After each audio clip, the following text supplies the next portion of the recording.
നമസ്കാരം. ഞാൻ doctor Susan Joseph, consultant gynaecologist.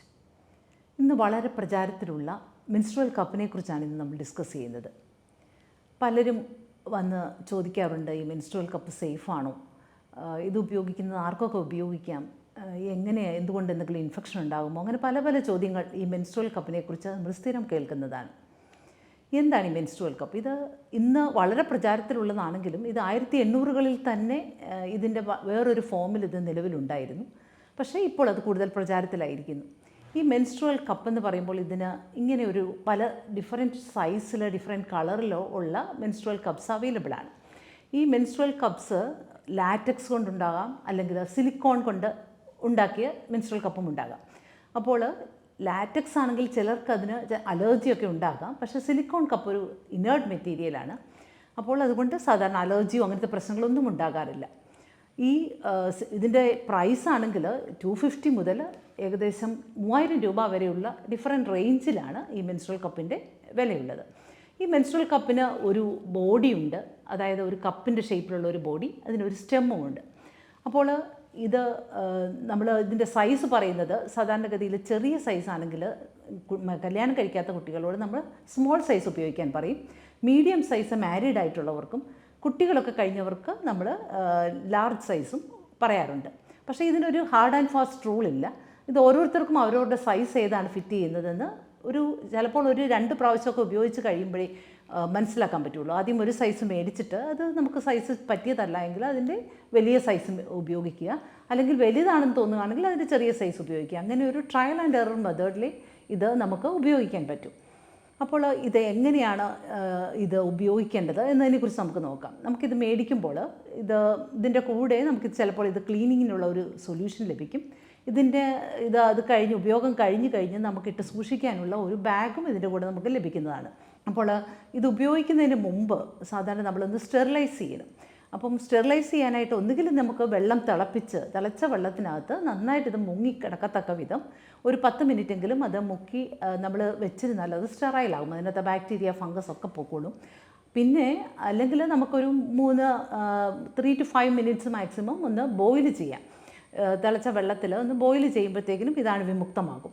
പിന്നെ നമ്മൾ യൂസ് ചെയ്ത് കഴിയുമ്പോൾ ഓരോ ദിവസവും നമ്മൾ മാക്സിമം ഇത് യൂസ് ചെയ്യാൻ പറ്റുന്നത് 12 hours വരെയാണ്.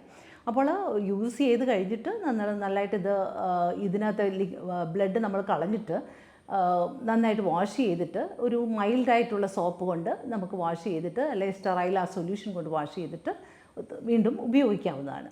ഇത് പീരിയഡ് ടൈമിൽ നമ്മളിത് ഇൻസേർട്ട് ചെയ്യുമ്പോൾ കുറച്ചുകൂടെ ഒരു ലൂബ്രിക്കേഷൻ വജൈനൽ ഏരിയയിൽ ഫ്ലൂയിഡ് മെൻസ്ട്രുവൽ ബ്ലഡിൻ്റെയൊക്കെ ലൂബ്രിക്കേഷൻ ഉള്ളതിനാൽ ഇൻസേർഷൻ കുറച്ചുകൂടി ഈസിയാണ്. പക്ഷേ ഈ മെൻസ്ട്രുവൽ കപ്പ് സാധാരണ വജൈനൽ ഡിസ്ചാർജിനോ അങ്ങനെയുള്ള ഒരു കാര്യങ്ങൾക്കും അത് നമ്മൾ റെക്കമെൻഡഡ് അല്ല. മെൻസ്ട്രുവൽ ബ്ലഡ് കളക്ട് ചെയ്യാനാണ് ഈ മെൻസ്ട്രുവൽ കപ്പ് യൂസ് ചെയ്യുന്നത്. ഇതിനൊരു വാട്ടർ ബേസ്ഡ് ലൂബ്രിക്കൻ്റ് നമുക്ക് ഉപയോഗിക്കാം. അന്നേരം കുറച്ചുകൂടെ ഇൻസേർഷൻ ഈസിയാകും. ഓയിൽ ബേസ്ഡ് ആയിട്ടുള്ള ലൂബ്രിക്കൻസ് യൂസ് ചെയ്യാൻ പാടില്ല. അപ്പോൾ അത് സിലിക്കോണിന് ചിലപ്പോൾ ഡാമേജ് ഉണ്ടാക്കും. അതുപോലെ നമ്മൾ പറയുക, ഇത് റിമൂവ് ചെയ്ത് കഴിയുമ്പോഴത്തേക്കിന് നന്നായിട്ട് ക്ലീൻ ചെയ്തിട്ട് ഡ്രൈ ആക്കിയിട്ട് വീണ്ടും നമുക്ക് അടുത്ത പ്രാവശ്യം യൂസ് ചെയ്യുന്നതിന് മുമ്പ് നന്നായിട്ട് തിളപ്പിച്ചിട്ട് ഇതുപോലെ തന്നെ നമ്മൾ നന്നായിട്ട് ക്ലീൻ ചെയ്ത് ഡ്രൈ ആക്കിയിട്ട് ഇതിൻ്റെ ബാഗിൽ നമ്മൾ അടച്ചു വെക്കുക. അപ്പോൾ നമുക്ക് അടുത്ത പ്രാവശ്യത്തേക്കിന് യൂസ് ചെയ്യാനായിട്ട് റെഡി ആയിട്ട് വെക്കുക. പിന്നെ നമുക്ക് ഇത് ഉപയോഗിക്കേണ്ടതിൻ്റെ എങ്ങനെയാണ്, ഇതിൻ്റെ പൊസിഷൻ എന്ന് പറയുമ്പോൾ നമുക്ക് പല വിധത്തിലുള്ള പൊസിഷൻ, ഒന്നുകിൽ ഇരുന്നു കൊണ്ട് ചെയ്യാം, സിറ്റിംഗ് പൊസിഷൻ, സ്ക്വാറ്റിംഗ് പൊസിഷൻ, അല്ലെങ്കിൽ നമ്മൾ ഒരു കാല് ക്ലോസറ്റിൻ്റെ മുകളിലേക്ക് കയറ്റി വെച്ചിട്ട് അങ്ങനെ പല ഡിഫറെൻറ്റ് പൊസിഷനിൽ നമുക്ക് ഇത് വജൈനയിലേക്ക് അകത്തേക്ക് കയറ്റുക എന്നാണ് ഒരു ഉദ്ദേശം. അപ്പോൾ നമുക്ക് ഇതിൻ്റെ നോർമൽ അനാറ്റമി നോക്കിയാൽ നമുക്കറിയാം, യൂട്രസിന് താഴ്ഭാഗത്തൊരു നെക്കാണ് സർവിക്സ്. അപ്പോൾ യൂട്രസിൽ നിന്നാണ് ബ്ലഡ് പുറത്തേക്ക് വരിക. അപ്പോൾ ഈ വജൈനയിലേക്കാണ് നമ്മൾ ഈ മെൻസ്ട്രുവൽ കപ്പ് ഇൻസേർട്ട് ചെയ്യുന്നത്. ഇത് പല വിധത്തിൽ അതിന് ഫോൾഡിങ് ടെക്നിക്സ് പറയുന്നുണ്ട്. നമുക്കറിയാം, ഇതുപോലെയുള്ള ഒരു മെൻസ്ട്രുവൽ കപ്പ് ഇത് നമുക്ക് മൊത്തമായിട്ട് ഡയറക്റ്റായിട്ട് അങ്ങനെ കയറ്റാൻ പ്രയാസമാണ്. അപ്പോൾ അതിന് പല മെത്തേഡ്, നമുക്ക് അത് പല വീഡിയോകൾ ഇതിന് തന്നെയുണ്ട്. അപ്പോൾ നമുക്ക് നോക്കിയാൽ അറിയാം. ആദ്യം നമ്മൾ സീ ഫോൾഡ് ടെക്നിക്ക് എന്ന് പറയും. അതായത് നമ്മളിത് നന്നായിട്ട് ഇങ്ങനെ ക്ലോസ് ചെയ്തിട്ട് നമ്മളൊരു ആയിട്ട് നമ്മളിങ്ങനെ മടക്കുന്നതാണ്. അതാണ് സി ഷേപ്പ് അല്ലെങ്കിൽ യു ഫോൾഡ് എന്ന് പറയും. സി ഫോൾഡ് അല്ലെങ്കിൽ യു ഫോൾഡ് ടെക്നിക്ക്. എന്നിട്ട് നമ്മൾ വജൈനയ്ക്കകത്തേക്ക് ഇൻസേർട്ട് ചെയ്യുന്നു. പിന്നെയുണ്ട് ഒരു പഞ്ച് ഫോൾഡ് ടെക്നിക്ക് എന്ന് പറയും, പഞ്ച് ഡൗൺ ടെക്നിക്ക്. അതായത് നമ്മൾ അതിൻ്റെ ഒരു റിമ്മിൽ നമ്മൾ താഴേക്ക് പുഷ് ചെയ്തിട്ട് നമ്മൾ പിന്നെ അകത്തോട്ട് ഇൻസേർട്ട് ചെയ്യുന്നു. അതുമല്ലെങ്കിൽ 7 ഫോൾഡ് എന്ന് പറയും. അതായത് നമ്മളിങ്ങനെ അടുപ്പിച്ച് വെച്ചിട്ട് നമ്മൾ അതിൻ്റെ റൈറ്റ് സൈഡ് നമ്മൾ ഇങ്ങോട്ട് വലിച്ചു വെക്കുമ്പോഴത്തേക്കിന് താഴേക്ക് വലിക്കുന്നതാണ് ഒരു 7 ഷേപ്പ്. നമ്പർ 7ൻ്റെ ഷേപ്പിൽ ഉള്ള ഒരു ഫോൾഡാണ്. അപ്പം ഇതെല്ലാം നമ്മൾ ഇൻസേർഷൻ ഈസി ആക്കാനാണ്.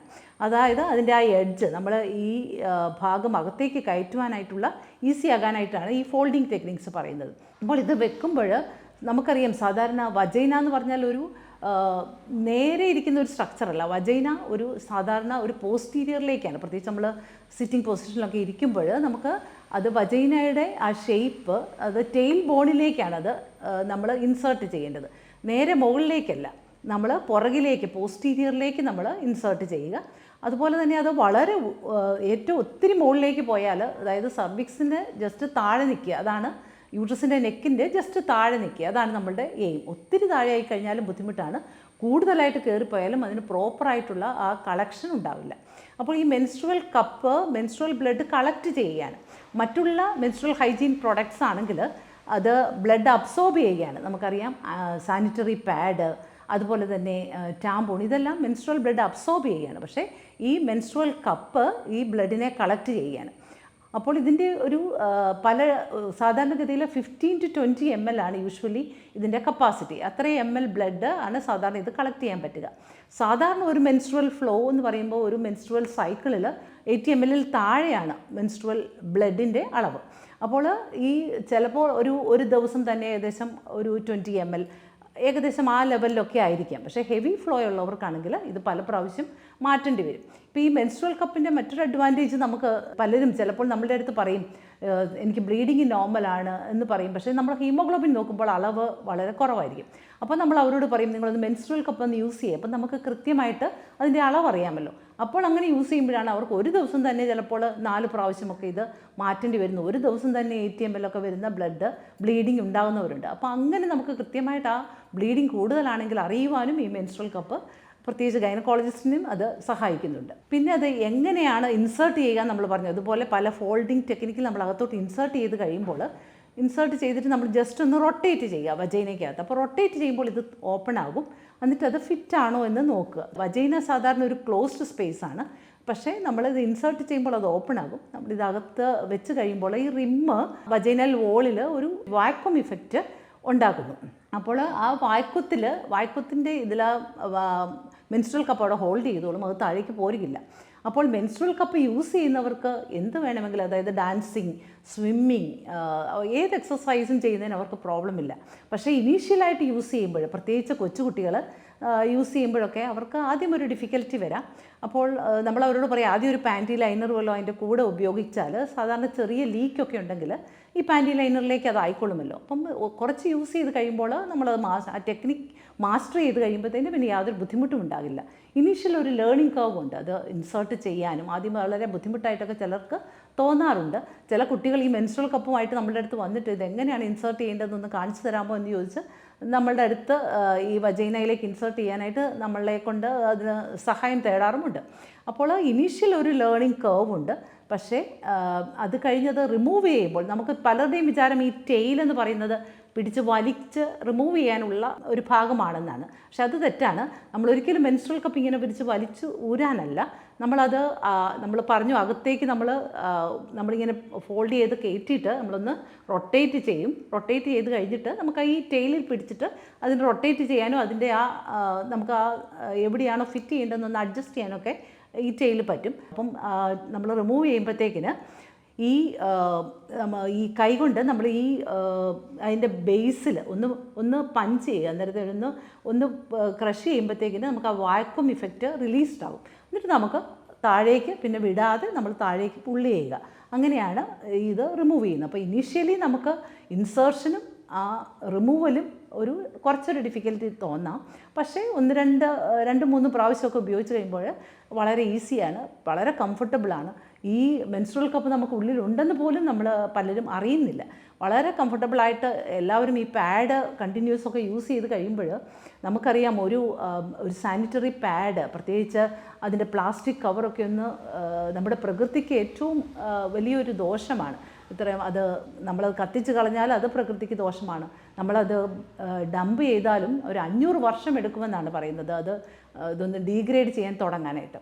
അപ്പോൾ ഈ മെൻസ്ട്രുവൽ കപ്പ് പ്രകൃതിക്ക് ഒരു വലിയ അനുഗ്രഹമാണ്. അപ്പോൾ ഈ എക്കോ ഫ്രണ്ട്ലി ആയിട്ടുള്ള ഈ മെൻസ്ട്രുവൽ കപ്പ് യൂസ് ചെയ്യാനായിട്ട് മടിക്കണ്ട.